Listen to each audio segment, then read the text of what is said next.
Hello বন্ধুরা, আশা করি তোমরা সবাই ভালো আছো। আজকে একটা তোমাদের আমিষ পদের রেসিপি দেখাবো। প্রথমে কড়াইতে আমি 4 টেবিল স্পুন মতো সর্ষের তেল অ্যাড করলাম। এবার ওর মধ্যে আমি কিছুটা পরিমাণ হলুদের গুঁড়ো দিয়ে আগে থেকে সেদ্ধ করা ডিমগুলো ওর মধ্যে আমি ভালো করে ভেজে নেব। আমি এখানে 6টা ডিম ভালো করে ভেজে নিচ্ছি। ডিমগুলোর গায়ে আমি খুন্তি দিয়ে একটু করে কেটে দিচ্ছি যাতে ভালো করে নুন মশলাটা ওর মধ্যে ঢুকতে পারে। এই ভাজার সময় আমি পরিমাণ মতো একটু নুন ছড়িয়ে দিলাম, তাতে নুনটাও ভালোভাবে ওর মধ্যে ঢুকবে আর খেতেও ভালো লাগবে।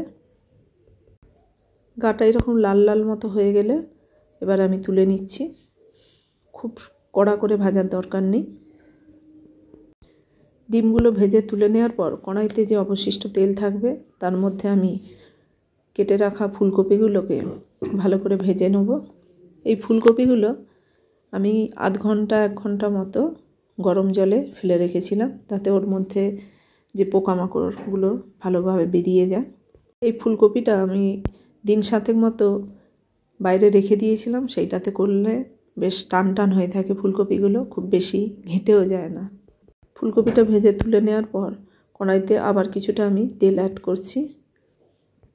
এবার ওই তেলের মধ্যে আমি 2 টিস্পুন মতো গোটা জিরে অ্যাড করলাম, আর তার সঙ্গে আমি একটা মিডিয়াম সাইজ পেঁয়াজ কুচো করে কেটে নিয়েছি, আর একটা মিডিয়াম সাইজ টমেটো ওর সঙ্গে অ্যাড করছি, আর কিছুটা পরিমাণ মতো নুন চিনি দিয়ে ভালো করে ওটা কষতে থাকবো।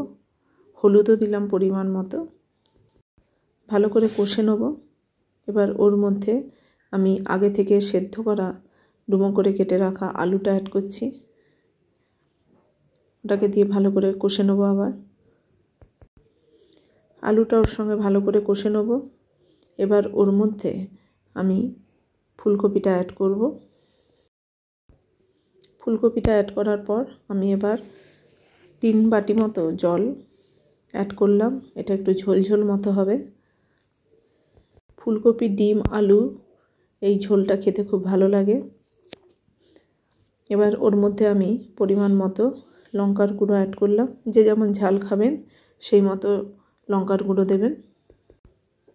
আর ওর মধ্যে আমি কিছুটা পরিমাণ ধনে গুঁড়ো ওই 2 টিস্পুন মতো অ্যাড করলাম, দিয়ে ভালো করে ঝোলটা নাড়াচাড়া করে নেব।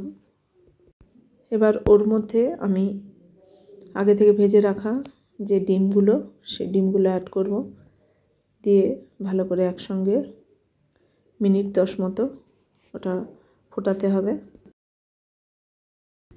মিনিট 10 ফোটানোর পরে এবার ওর মধ্যে আমি কিছুটা পরিমাণ ধনেপাতা কুচি ওর মধ্যে অ্যাড করছি। স্বাদে গন্ধে দুটোই খুব ভালো লাগে। ধনেপাতা কুচি দেওয়ার পর আবার মিনিট 5 আমি ভালো করে ফুটিয়ে নেব। এবার আমার কারি রেডি ফুলকপি ডিম আলুর। তৈরি করে জানাবেন কেমন লাগলো, এটা খেতে খুব ভালো হয়। আবার নতুন রেসিপি নিয়ে আপনাদের সঙ্গে দেখা হবে, জানাবেন কেমন হলো।